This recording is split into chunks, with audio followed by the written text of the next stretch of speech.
UEFA Nations league കിരീടം സ്വന്തമാക്കി Portugal. ഫൈനലിൽ സ്പെയിനിനെ പെനാൽറ്റി ഷൂട്ടൌട്ടിൽ തോൽപ്പിച്ചാണ് ചാമ്പ്യന്മാരായത്. പെനാൽറ്റി ഷൂട്ടൌട്ടിൽ 5-3 പോർച്ചുഗലിന്റെ ജയം. നിശ്ചിത സമയത്തും അധിക സമയത്തും 2 ഗോൾ വീതം നേടി ഇരു ടീമുകളും സമനില പാലിച്ചു. പോർച്ചുഗലിന്റെ ന്യൂനോ മെൻഡസ് ആണ് ഫൈനലിലെ താരം.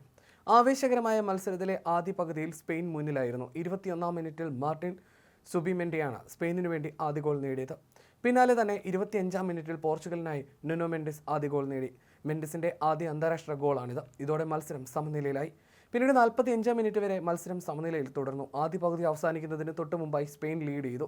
മൈക്കൽ ഒയർസബലാണ് രണ്ടാം ഗോൾ നേടിയത്. ആദ്യ മത്സരത്തിലെ ആവേശം ഒട്ടും കുറയാതെയായിരുന്ന രണ്ടാം പകുതിയും ലീഡ് നിലനിർത്തി മുന്നേറിയ സ്പെയിനിന് 61 മിനിറ്റിൽ ക്രിസ്ത്യാനോ റൊണാൾഡോയുടെ പ്രഹരമേറ്റു.